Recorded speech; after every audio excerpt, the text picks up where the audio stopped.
ये हैं 70% दिव्यांग शिक्षक राजेश, जो दुमका स्थित सिद्धू कान्हू विश्वविद्यालय में अपनी सेवाएं दे रहे थे।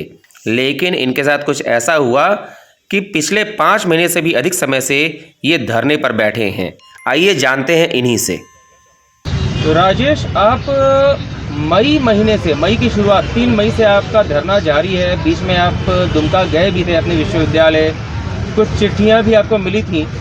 अभी की क्या स्थिति है, अभी क्या हो रहा है आपके मामले में? मैं लेटर लेके विश्वविद्यालय पहुंचा था, तो वहां मेरा काम नहीं हो पाया। मुझे अंदर नहीं घुसने दिया गया विश्वविद्यालय में, और मेरे साथ लगातार पहले भी इस तरह की घटनाएं होते रहा था। जब भी मैं विश्वविद्यालय अनशन करने के बाद जाता हूं तो मुझे वहां रोका जाता है, अंदर नहीं जाने दिया जाता है। और वहां से आने के बाद में बहुत लोगों से मैं भेंट किया इस दौरान, और मुझे आश्वासन बहुत जगह से मिला।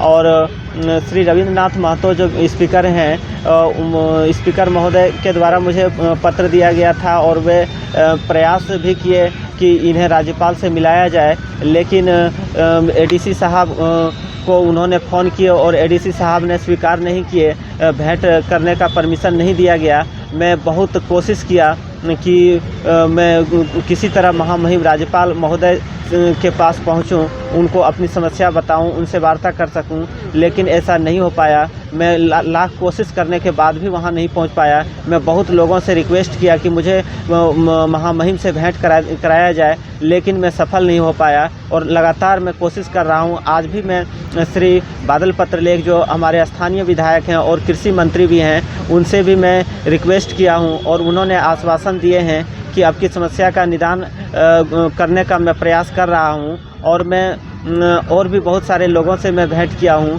प्रमुख विपक्षी पार्टियों से भी मैं संपर्क किया हूं, और उन लोगों ने भी आश्वासन दिए हैं कि आपकी समस्या का निदान किया जाएगा। लेकिन सिर्फ आश्वासन ही मिल पाया है, अभी तक मेरा समस्या का उचित समाधान नहीं हो पाया है।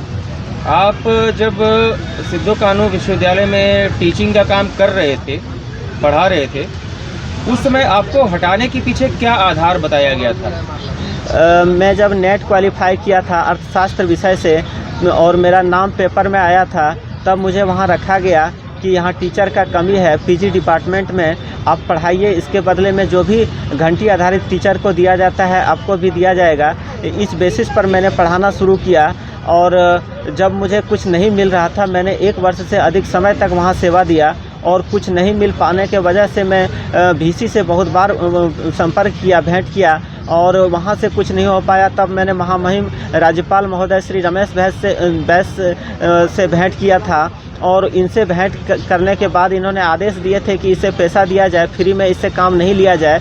और इन्होंने फटकार भी विश्वविद्यालय को लगाए थे कि फ्री में काम क्यों लेते हैं। तो इससे नाराज़ होकर विश्वविद्यालय पदाधिकारियों ने मुझे वहाँ से हटा दिया। और तब मैंने बहुत कोशिश किया, विश्वविद्यालय के पदाधिकारियों को समझाने का प्रयास मैंने किया, लेकिन मैं समझा नहीं पाया, मैं सफल नहीं हो सका। मैंने 3 बार तब अनशन भी वहाँ किया, लेकिन कुछ नहीं हो पाया। तब मैं 3 मई से यहाँ लगातार आके बैठा हुआ हूँ, और मैं चाहता हूँ कि मुझे फिर से वहाँ रखा जाए, मुझे हटाया नहीं जाए। मैं 70% दिव्यांग हूँ, मैं 2 बार नेट क्वालिफाई किया हूँ अर्थशास्त्र विषय से, तो मेरे साथ न्याय किया जाए, लेकिन मुझे अब तक न्याय नहीं मिल पाया है। मुझे फिर से नहीं रखने को तैयार है विश्वविद्यालय। मुझे 3 पत्र यहाँ से दिया गया है कि आप फिर से वहाँ जाके पढ़ाइए। उच्च एवं तकनीकी शिक्षा विभाग की ओर से पहला पत्र जारी किया गया था, उसके बाद माननीय विधानसभा अध्यक्ष महोदय के द्वारा पत्र दिया गया था, और उसके बाद श्री अर्जुन मुंडा जो केंद्रीय मंत्री हैं, उनके आप्त सचिव भी लेटर जारी किए हैं कि आप फिर से वहां जाके पढ़ाइए। लेकिन विश्वविद्यालय के पदाधिकारी ये स्वीकार नहीं कर रहे हैं, ये मानने को तैयार नहीं है कि इसे फिर से पढ़ाने दिया जाए। मुझे लगता है, विश्वास है मुझे कि महामहिम राज्यपाल महोदय यदि आदेश देंगे, और तो इनके आदेश का पालन होगा, ज़रूर होगा, क्योंकि ये सर्वोसर्वा हैं, विश्वविद्यालय के सर्वोसर्वा महामहिम राज्यपाल होते हैं, और तो इनका जो आदेश होगा वे विश्वविद्यालय मानने को तैयार होंगे। Bureau report, Ranchi.